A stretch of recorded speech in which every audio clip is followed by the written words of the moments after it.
All right, good evening, everybody.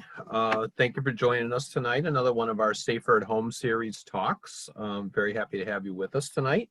If I haven't had the chance to make your acquaintance, I'm Mark Schmidt. I'm the Executive Director for the Falmouth Historical Society and Museums on the Green.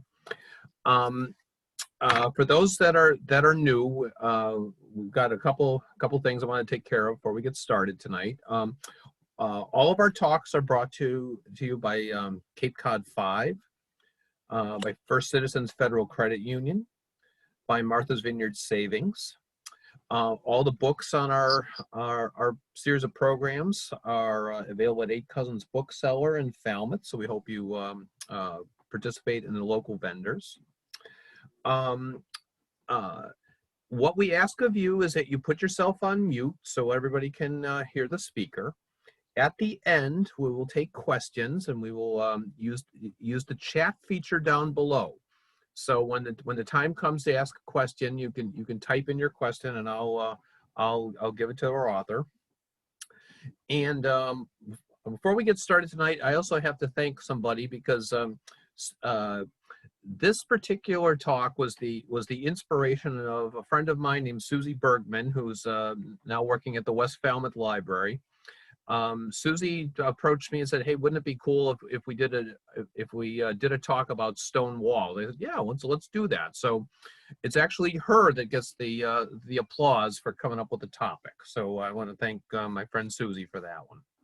Our speaker tonight is a woman named Susan Allport, as you know. She's an award-winning writer specializing in science, travel, and food, and she's written several books, including the one we're going to be talking about tonight, about Stonewall. She's coming to us from New York. So would you welcome our guest tonight, Susan Allport.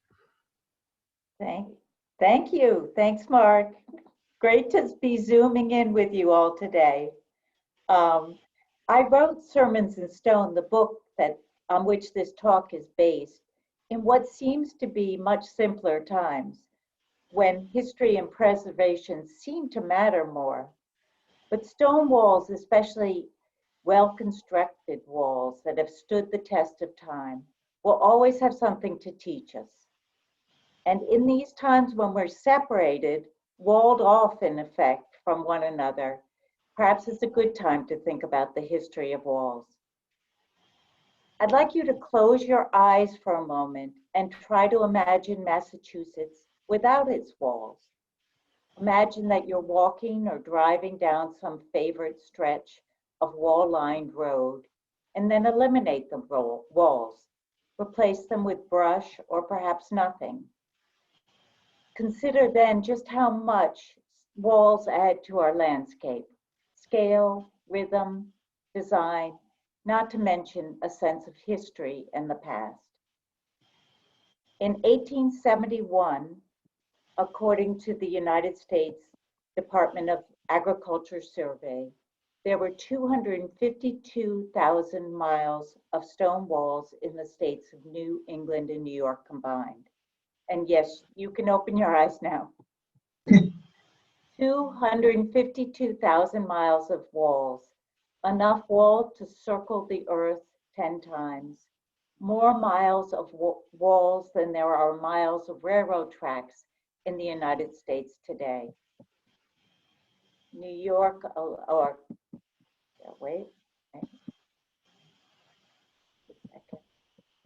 New York had some 95,000 miles, Massachusetts 35,000, Connecticut 20,000. It used to be said that 2 men and a pair of oxen could lay about 10 feet of stone wall a day, and that's an estimate that included the time it would take to gather the stones and dig a foundation. At that rate, it would have taken 15,000 men 243 years to lay all of these walls. The work that went into these pragmatic, commonplace structures would have built the pyramids of Egypt 100 times over. 35 years ago or so, when I first began to think about writing a book on walls, I didn't know what I was going to find. So little had been written about walls, I was worried that it would turn out that there was very little to write. but I was intrigued by this central contradiction regarding walls. On the one hand, the walls are everywhere, endless. On the other, so little was known about them. Like many of us, I sensed that they had stories to tell, but for the moment, they were everywhere but mute, evocative but silent. I knew, of course, that they were part of New York and New England's agricultural past, the ruins of that past, but surely their history didn't begin and end there. Who had built these walls and why? Did they just mark property lines, as is so often said? Or were these tumbling down structures once effective barriers against cows and sheep? And how did the people who built the walls view their labors? How did they see the stones they removed from their fields? Where did they think those stones had come from? Were stone walls a good kind of fence or something the farmers of the area just had to make do with? Could anyone build a stone wall, or was it something you had to have a particular knack or talent for? In order to get the answers to these questions, I knew I was going to have to cast a very wide net. Once I decided to go ahead, I wrote to hundreds of historical societies and libraries, asking if they had any information regarding walls.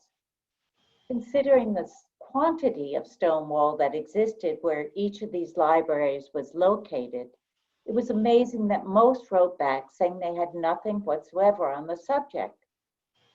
Some, however, sent me these small but tantalizing tidbits. The Little Compton Historical Society in Rhode Island sent an excerpt from the town records of Plymouth from 1672, in which an Indian squaw was given a fine of building 20 poles of stone wall as partial payment for a 25-pound debt she owed one John Almy. A pole, or a rod, by the way, is a unit of measurement of 16.5 feet. A North Salem historian gave me a page from the account books of one of her ancestors, on which it was noted that in 1787, a slave named Robin was given a credit of 32 shillings for making stone fence and for 4 days of carting stone. The New Haven Historical Society sent a page from the court records of 1653, in which the settlers of New Haven promised to build a fence around the cornfields of the local Indians. In return, the Indians pledged to do no more damage to the English cattle and to secure their own corn from damage in the future or to require none. A New Hampshire Historical Society sent a 1768 agreement to build fence, in which one Joseph Tucker agreed to build a wall for the merchant Woodbury Langdon and to be paid 1.5 gallons of rum for each rod the said wall may measure. And if he drank much of his salary, I can't imagine that the wall he built turned out very well. These are some examples. It was not a lot of material, but it was enough to start shaking my preconceptions about stone walls and send me digging in many different profitable directions. I started out thinking of stone walls simply as picturesque byproducts of our agricultural past, as inextricably tied to the Yankee farmer as an ox to a plow. But with each new piece of information, I came to see that they were, in fact, much more complex objects with a much more complex past, that they had been built by slaves and Indians as well as Yankees, that their very existence was due as much to deforestation during the colonial and post-colonial period as it was to the amount of stone dumped on the area by the glaciers thousands of years ago. 100 years ago, much of New England and New York looked like this. About 75% of the land was cleared and in agricultural production or pasture, and much of that land was divided by stone walls into fields sometimes no larger than an acre. This picture was taken at the turn of the century from the site of what used to be the Tea House in North Salem, New York, a place where visitors used to come for these vistas of fields, fences, and on a clear day, the Long Island Sound. And here is the same view just 80 years later. I took this slide in 1988, and it shows how quickly land usage patterns in this part of the world have been reversed. Now only about 15 to 20% of the land is cleared, and 75 to 80% of it is covered in second growth timber. Now only the walls remain to tell the tales of those earlier agricultural times. Here we are in the woods off Barnegat Road in Pound Ridge, New York. And as you can see, there's a similar density of walls running through these woods as there was in the view from the tea house. This density shows how intensively this area was once cultivated. It also reveals something of the agricultural philosophy of the farmers who did the cultivating. Early farmers had a strong belief that small fields produce best, and so they tended to divide their land into very small areas. Those small areas served them well in terms of the fencing laws of the time and in terms of crop rotation, breeding, pasturing, and the manual agricultural techniques of the 17th and early 18th centuries. But they quickly lost their advantages with the advent of horse and then steam-powered machinery. In order to use the new, larger, and more efficient machinery, farmers had to undergo the back-breaking task of taking down the stone walls that divided their land. On land that has been farmed continuously since the 1700s, you will not see small walled fields like these, and that is because most of the walls have been removed so that the fields could be enlarged. But because many of these farms were abandoned at exactly the same time that these changes in agricultural machinery were taking place, and in some part because of these changes and the labor involved in dismantling walls, the era of small fields, the belief in small fields, is now preserved in our woods. In the 1790s, as Timothy Dwight, the president of Yale University, was taking one of his extended trips through the New England countryside, he observed that a farm well surrounded and divided by good stone wall presents to my mind irresistibly the image of tidy, skillful, profitable agriculture, and promised to me within doors the still more agreeable prospect of plenty and prosperity. But just 50 years later, in the 1840s and 50s, after the invention of the McCormick reaper and other devices, farmers and observers were calling these very same walls a curse on the landscape, an outrageous tyranny and tax, an eyesore that makes the fields look as if they were all imprisoned.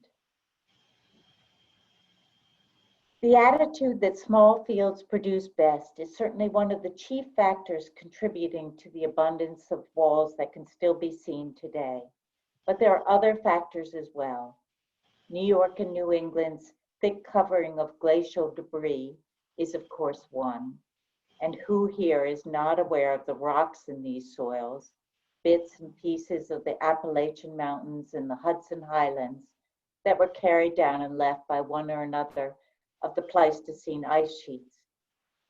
I'll come back to the glaciers, but first I'd like to talk about yet another factor that is far less appreciated, and that is deforestation. When the first European settlers started farming in this area, they were confronted with somewhat the same abundance of wood we see today. It was more wood than they knew what to do with. So much wood that early settlers were convinced it would last forever, no matter how they used it, and they used it very poorly. Oftentimes, land was cleared for farming by burning everything in much the same way that some farmers in the tropics are still clearing rainforests today. And by the standards of the day, the settlers heated their homes in profligate ways. The trees came to mean, as one colonist put it, being warm in winter, warmer even than the nobility of England could hope to be. Fencing reflected this profligacy. Settlers first used whole logs and stumps for fencing. Later on, they developed the most wasteful form of fencing imaginable, the worm, snake, or zigzag fence. The worm fence, as you can see, is built of split rails which are laid in a zigzag fashion with their ends interlocking at an angle of 60 degrees. It required a maximum of lumber and land. Because it zigzagged, it took up a great deal of land that could have otherwise been cultivated, but a minimum of time and labor. 2 men could split and lay 200 yards of this fence a day, and so the worm fence spread like wildfire throughout the colonies. Here's a worm fence with what's called stakes and riders at each of the interlocking joints, and that's to give it extra stability. And here's a worm fence in winter, and it clearly shows how much land was taken up by this kind of fencing. As long as there were logs to be split, the worm fence remained the most popular type of fencing in just about every American settlement. But the way that timber was being used, that wasn't very long. All but the newest settlements experienced wood shortages by the time of the American Revolution.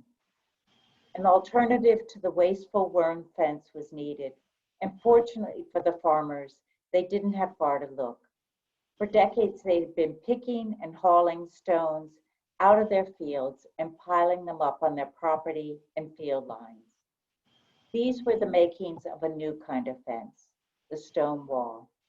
It was more labor intensive than the worm fence, but it didn't need to be replaced every 20 years. And like the worm fence, it didn't require post holes, which is an important consideration in many parts of New England and New York, where bedrock is so close to the surface. Today, the stone wall seems inevitable to us, the only logical response to a need to fence on the one hand and abundance of stone on the other. But its appearance on the landscape was due far less to the forces of logic than to widespread deforestation. Without that deforestation, most of our walls might never have been built. Indeed, many of the stones in these walls might never have been brought to the surface. Holding it all 15 minutes, 20 minutes? Wow. You couldn't prop it on anything? I don't know what to prop it on. Wow. Something just happened here. Mark? Okay. Indeed, many of the stones in the walls might never have been brought to the surface, since trees insulate the soil and keep frost from penetrating and heaving up deeply embedded rocks. Today, you will sometimes hear it said that stone walls are nothing more than stone piles made into lines and that they serve no fencing purpose whatsoever. And the next 2 slides show the fallacy of this idea. They are of zigzag stone walls in Bethlehem and Woodbury, Connecticut. And they show clearly how the stone wall came to replace the zigzag fence over time. Given more time, the farmers that own this land would, of course, have eventually straightened these walls out, but they abandoned the land before they did that. And here's the one in Woodbury, Connecticut. Here's a slide of a rock pile in Pound Ridge Reservation, and that's a pile that was created by a farmer, but never turned into a wall. Piles like these are very common in the woods because even if the farmers had built all the walls they needed, rocks kept coming out of the ground and had to be put somewhere. Sometimes they were placed next to an existing wall, and sometimes they were stacked on top of an unmovable boulder. I love coming upon these small piles in the woods. They speak to me even more eloquently, perhaps, than a stone wall of the endless labors of the early farmers. Also, I'm pretty sure that the last person who moved any of these stones was himself one of these farmers. These rocks bring us back to the glaciers and the fact that much of New England and New York is and was littered with rocks. Reminder of a time when this whole area was covered with an ice sheet, in some places almost a mile thick. Here's an illustration David Howell did for our book on stone walls, showing what an ice sheet of that thickness looks like in relation to something many of you would recognize, the Hartford skyline. The next slides are of contemporary glaciers, which I've included to give an idea of how glaciers scour away at the mountain and how they've shaped much of our landscape.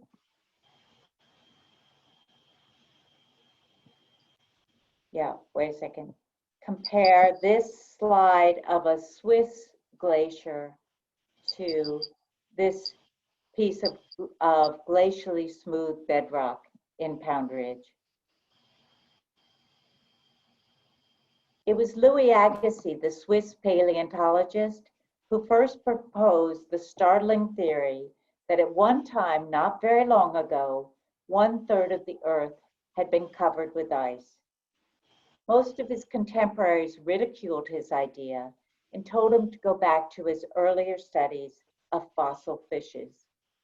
But Agassiz persisted, eventually bringing his theories to this country. This is a drawing that Agassiz did for one of his first publications on glaciation, and it's intended to show how ice flows move over mountains, stripping them of soft or rotten rock and carrying that rock along with them. In the same way, glaciers on this continent strip the mountains that we now know as the Green Mountains of Vermont and the White Mountains of New Hampshire. There's a somewhat ironic footnote to the Agassiz story, and that's that Agassiz, who had to fight so hard to have his iconoclastic views on glaciers accepted, was one of the main opponents of Charles Darwin and his theory of evolution, which goes to show that you may be right some of the time in this world, but you're rarely right all of the time. The rocks that the glaciers moved around ranged in size from that of a pea to a small house. All are called erratics because they are found in locations far from where they originated, and glacial erratics because, of course, the glaciers moved them from their place of origin.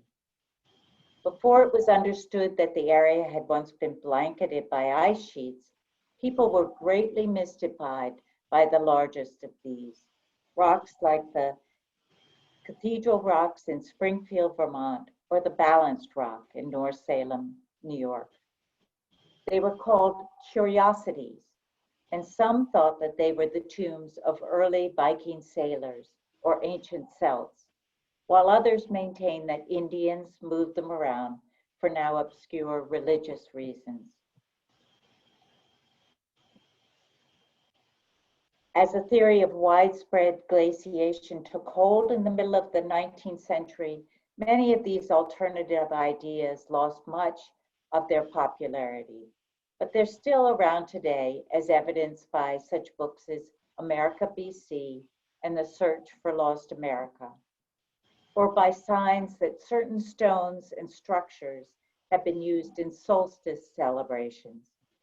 I was bicycling in Carmel shortly after the summer solstice one year and came upon a root cellar, much like this one, along the side of the road. When I went inside, it was strewn with flowers that had just begun to fade, and it was obvious that people had been in it the previous day, marking the solstice. Now, farmers built cellars like this to keep their root crops throughout the winter, and they needed especially large cellars in the days before silage, when they fed turnips and mangel-wurzels to their animals all winter long. That piece of history has been largely lost, and now some people prefer to think that these cellars were built by Celts. The fact that most of the cellars face east and line up with the rising sun solidifies their beliefs, but the cellars face east, of course, so that the roots inside wouldn't freeze. To a farmer, a glacial radic was more of a nuisance than a point of interest. Indian farmers had also had to deal with these rocks, but they had done it either by cultivating around them or choosing to plant in relatively rock-free areas to begin with. The floodplains of rivers, for example. European settlers had a different approach. As part of their justification for taking the land from the Indians, they were going to improve it, they said, by clearing it of trees and rocks and enclosing it. I should point out that the Indians had no need to enclose their crops since they didn't keep domesticated animals, and that their methods of farming were less disruptive, but these points seem to have been lost on the settlers. When it came time to building stone walls, farmers in New England and New York did not have a long-standing wall building tradition.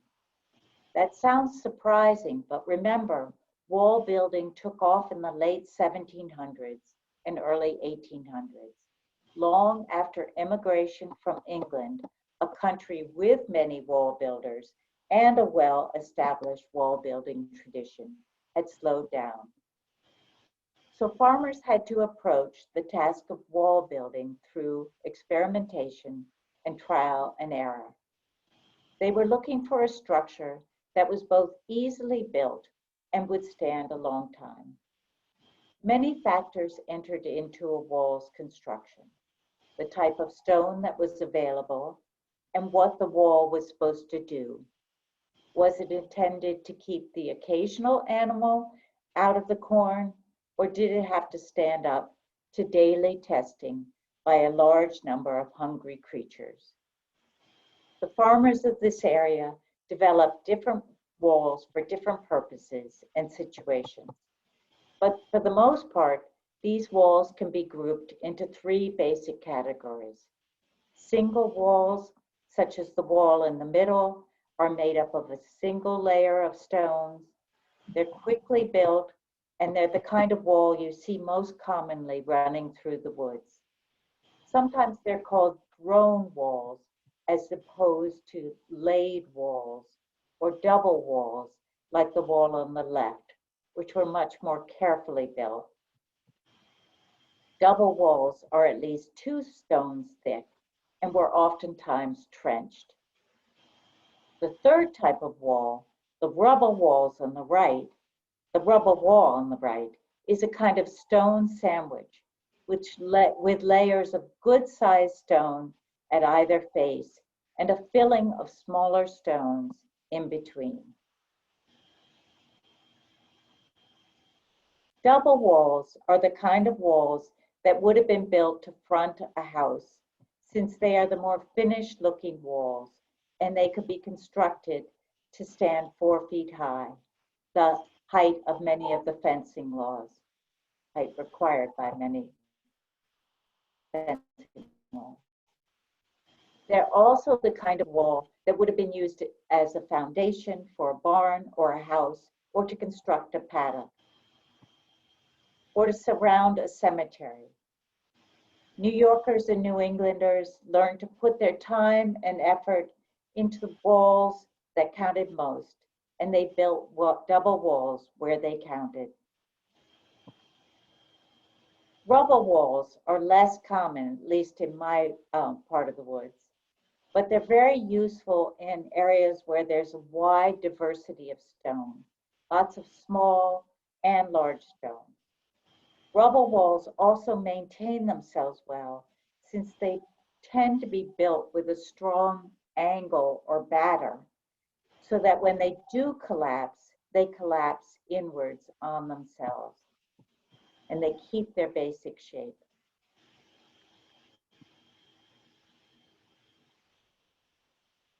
In places where stone wasn't so plentiful, a kind of hybrid stone wall, half wooden fence was common, like this one, a low stone wall with stakes and riders on top of it. By now, of course, the wood on this kind of fence would have long rotted, leaving only a low 2-foot high stone wall. Seeing this, most people would say, well, that's too low to keep any kind of animal in or out. So that wall must have just been built to mark a property line. This is a common misconception, and you can see how easily it originates. As I said, New Englanders started building their walls by trial and error, but before long, a few truisms of wall building began to emerge. One of these was the importance of laying one stone on top of two stones and two stones on top of one stone in order to tie the wall together and prevent the creation of seams or rivers where a wall would pull apart.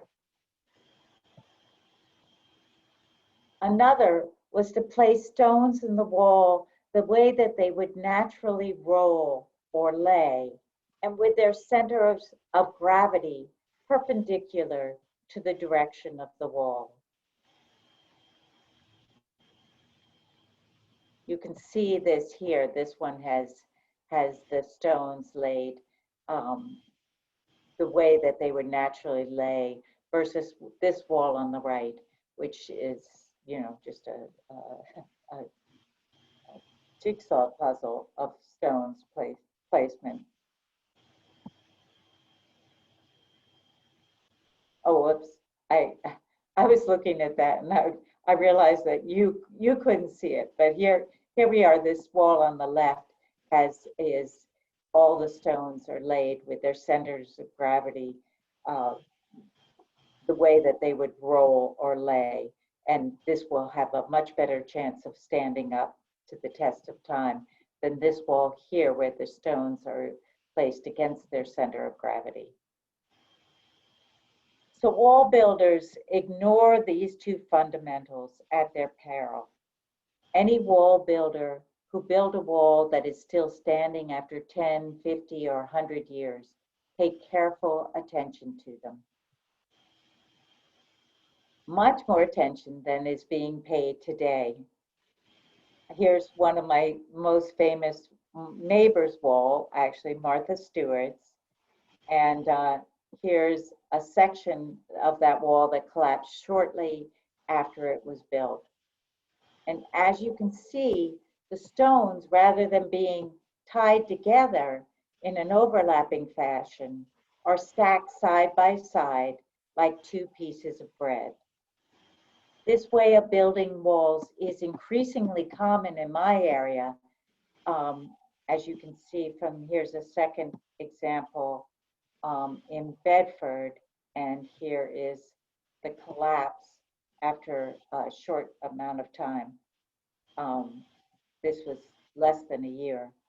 And these are easy to build, these walls this way, because it doesn't require the skill of all of that interlapping and overlapping, but it's not going to hold up over time. Even traffic the vibrations from traffic or a deer jumping across is going to throw this wall to the ground. Oh, I wanted to point out that these walls are not rubble walls, even though there's some similarity. They are stone sandwiches, as a rubble wall is, but because they don't have any real thickness and they're not built with a batter or an angle, when they collapse, they're just going to collapse. They're not going to collapse inwards as a rubble wall would collapse. And here's an even more egregious fault that's common among some wall builders today, and that is putting the stones in the wall against the center of gravity, as this stone has been placed. And both frost heaves and the law of gravity are working against this stone. No farmer would have ever put it in the wall this way.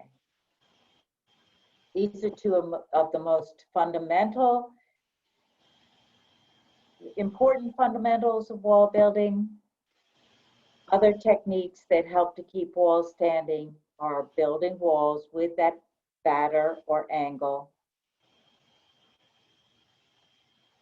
and the use of very large stones at the corners of walls or to define a barway.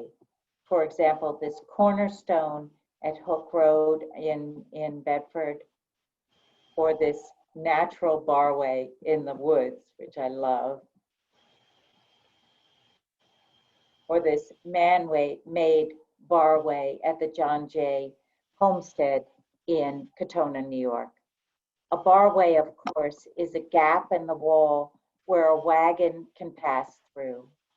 And wise farmers used very large stones in their construction so that the wall wouldn't pull apart every time a wagon wheel caught on it. Another technique that helps a wall to stand is the use of through stones and capping stones. Those are large stones that span the width of a wall and act to hold it together. New Englanders were not nearly so picky about through stones as farmers in England itself, where the number of through stones in a wall is often carefully specified in a wall building contract. However, many farmers did adopt and come to swear by the capping stone. And this is a large flat stone that sits on top of the wall, thereby preventing leaves and dirt from entering the wall, where they would eventually absorb water, freeze, and force the wall apart. The weight of the capping stone also helps to hold a wall together. I think it's because I live so near the Cross River Reservoir that I'm aware of the usefulness of capping stones. The wall around the reservoir, of which this is a section, was built around 1903 in order to keep the cows out of the reservoir. It was a very well built wall. It was trenched and it has a great batter or angle to it. And the stone from blasting the dams was transported here and used to make this wall.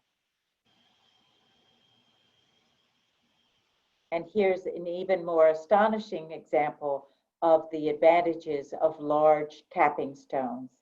This is the walking wall in Pound Ridge Reservation. And that's a wall that a farmer would build so that he and his family didn't need to walk through the muddy farmyard to get from the barn to their house. This is that same wall from the side, and you can see that it's just a jumble of small stones, nothing to really hold it in place except for these very large capping stones on top. And here's another view of it. Again, this small jumble of stones, these very heavy capping stones.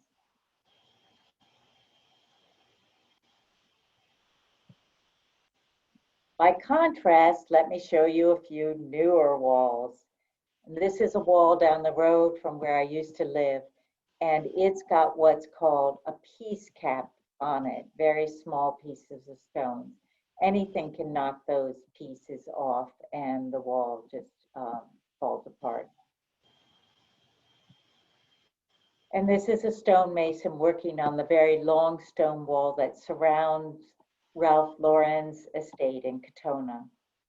Now this should be all the wall that money could buy, but you can see the problem with this kind of piece cap. Leaves and needles can get into the wall, easily get into the wall, and they absorb the water and then force the wall apart. Now here's a wall down the street from Ralph Lauren's wall, and it had the same kind of stone to build with. But when this homeowner wanted to rebuild his wall, his architect suggested just taking it all down and replacing it with flat stone from Pennsylvania. The owner called me up and asked whether I thought that was a good idea. And I told him it was a kind of pity to lose sense that the fact that there had been a fast-moving river through this valley that was the reason that there are all these small rounded stones.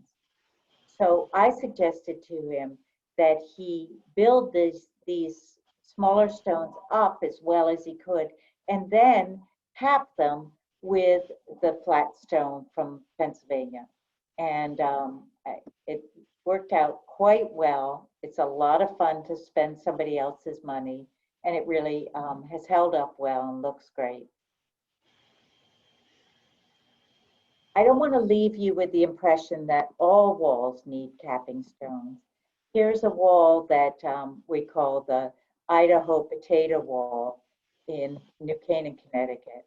All these large stones were brought up when the foundation for this house was being excavated, and someone had the wit to turn them into this memorable wall. So far, I haven't introduced the terms dry wall and wet wall. A dry wall, of course, is a wall built without any mortar or cement. Here's another example. And all the walls that we've seen so far have been dry walls, since farm walls were built in the dry wall fashion. Wet walls only came into fashion as farming died out and New England and New York came to be occupied by new waves of estate and homeowners. They were supposed to solve all of the problems of dry walls, the fact that frost plays havoc with the dry wall's shape. But as you can see, wet walls present their own problems, whereas a dry wall can, let me just go back for a second. Sorry. Whereas a dry wall can move as the earth moves, a wet wall will crack apart if it's put under too much stress or if water gets into the concrete. And repairing a wet wall is obviously going to be much more difficult than repairing a dry one. The same problem applies to a technique I've seen recently of applying cement just to the upper course of a wall. When the bottom of the wall shifts, as it's going to do every winter, that mortar is going to crack and is a nightmare to repair. I'm going to end this presentation on a somewhat odd note. The next slides are also about the history of stone walls in New England and New York, but you won't see a single wall in them. Here's a view of the Pound Ridge Reservation in Cross River. And here's a view of the outhouse orchards in North Salem, New York. What do these slides have to do with stone walls, you might ask? They both show areas where the stone walls have been taken down. When the Pound Ridge Reservation was created in the early 1900s, stone walls were out of date and out of fashion. So many of them were removed and used to build the many stone structures on the reservation. In the case of the outhouse orchards, the walls were taken down by the outhouse family in order to enlarge the fields and facilitate spraying, pruning, picking, etc., all the operations of the orchard. But the outhouses did something different with the stones from their walls. They buried them and turned them into stone drains.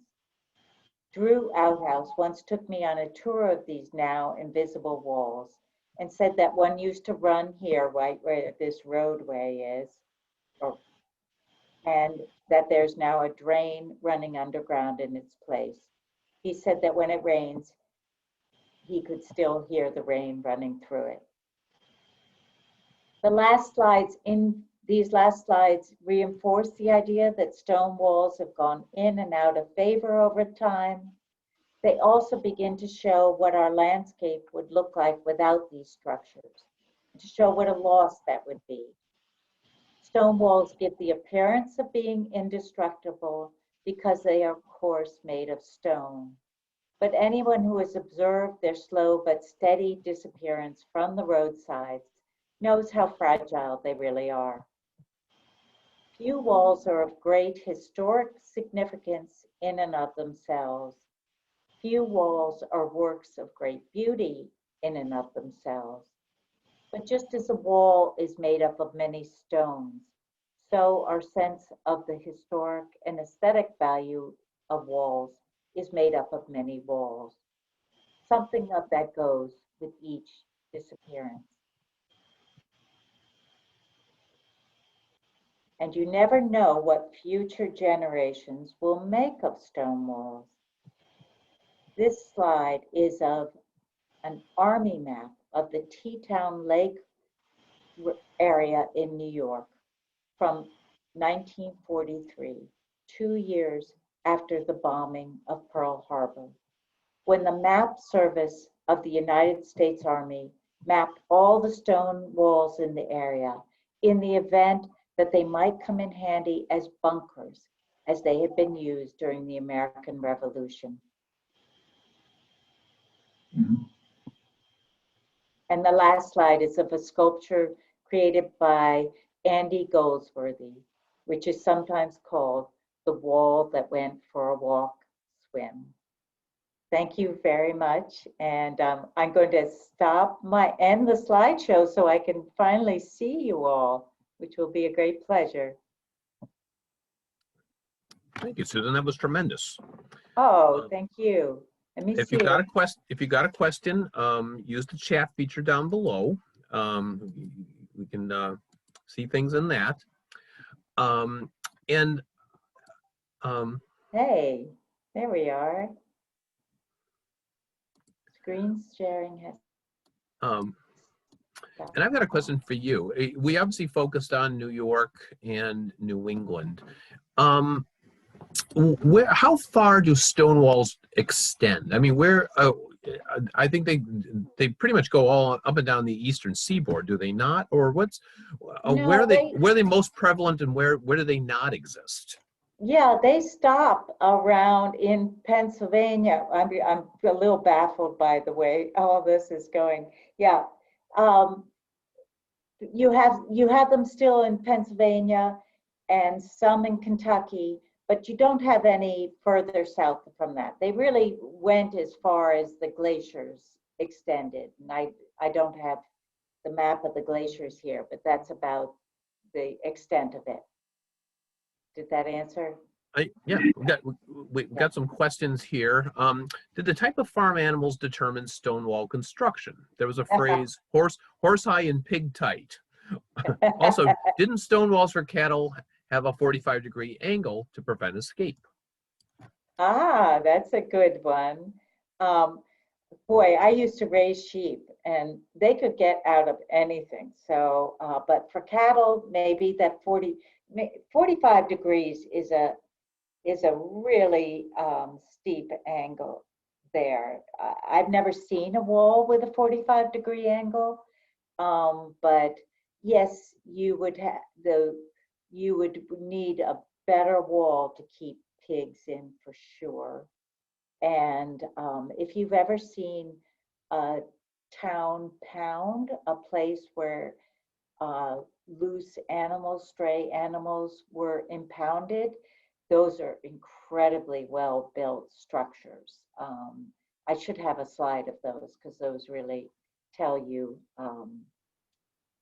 you know, if you're keeping animals in consistently, you have to build much better walls than most people did. And then maybe ox versus horses. The ox were really the workhorse of the colonies, and they put themselves out of business with all the great clearing that they did. Did they make better walls when they had oxen? Possibly. You know, I haven't seen examples of that, but that makes sense. Yeah, understood. When we lived in Old Sabre, Connecticut, we partially cleared an old stone wall that surrounded 3 sides of our property. While doing so, we found many old bottles, some broken, some in one piece. Was it common practice for people years ago to toss their bottles over their stone walls to dispose of them? Yes. Also, at the end of our short road was a grave marker for a Sybil Crane who died of smallpox in 1793. So I'm assuming our stone walls were at least that old. So yes, it was common Right. practice. Yes, I mean, yeah, out of sight, out of mind, right over the edge of it. Yes, and sometimes people also find ox shoes associated with stone walls. I've done that because, you know, the oxen were there pulling out the stones, and then they either lost a shoe or were shot at that location. So yes, you can find some interesting things around the walls. Do you ever see evidence in the walls of a Viking presence that might have built them? No, I have a chapter on that in my book, and there's really an incredible absence of evidence of Viking building the walls in this part of the world. Though there are believers. There's a place in New Hampshire that's dedicated to that belief. I can't remember the name of it. Can the age of stone walls be estimated by location or style? I find them deep in the forests of Rhode Island. You can estimate them by knowledge of when the area was settled, and yeah, you can estimate them by that. By the style, it's pretty difficult. I thought at one point that you could estimate them by the lichen growth, but there are just too many variables there. Though if it's well covered with lichen, certainly it's been around for a while. But can you get really close to the age? I don't think you can get that close in that way. But if you know when we have the John Jay Homestead near us, and there are the records of the wall building, and he and his family kept incredible day books, and so it enables you to estimate better. Yeah, I didn't really answer that question, but people don't build walls in the woods anymore. So when settlement stopped in a certain area, you know that the walls preceded that moment in time. How long did it take you to research this? How long do you spend on this? Usually all my books are the same. I don't know, same length, same amount of time. Usually takes about 5 years from when you first start thinking about it to when it's published. This took a lot of time. This was the days before internet. So all of these letters, all this correspondence had to be done by mail. And that took a while. I was also raising kids, so that makes me take a little longer than I might have otherwise. But I've read that the epicenter of Stonewall building in New England is western Rhode Island and eastern Connecticut from the ocean to New Hampshire and Vermont. Yeah, because they had plantation-like properties and had a lot of slaves there. And those slaves were used to build the stone walls, and they are incredible stone walls, it's true. Do you include Rhode Island wall builders in your book? Yes, yeah. Okay. All right. Well, I want to thank you for doing this tonight. This has been Oh. tremendous. Her name is Susan Allport. By the way, she did say that she told me that she is coming to Falmouth later this summer. You know, so she'll be there in person. Her book's available at Eight Cousins Bookseller in Falmouth. So I want to thank you for doing this tonight. Oh, well, One more question. How did wall builders move these multi-thousand-pound stones? yes, well, they had the oxen, they had stone sleds, they worked in winter. It doesn't work, does it? They might also put down they had all these different techniques, but basically this was a winter technique or winter activity, and a lot easier with a pair of oxen. Susan, may I jump in for a minute? This is Jean Churchill. Can you hear me? I can. I want to tell you that I bought your book 4 or 5 years ago. I'm holding it right now. Oh, It's great. it is a gem. I just love it. Oh, thank And you I'm so so much. thrilled to meet you tonight. So Yeah. thank you for the talk and thank you for the book. Thank you. God bless. Well, thank you everybody for joining us tonight. Thank you, Susan. I Yeah, want to stay bye. safe, everyone. And again, thank you for joining us. Okay. Thank you, everybody. Okay. Bye-bye.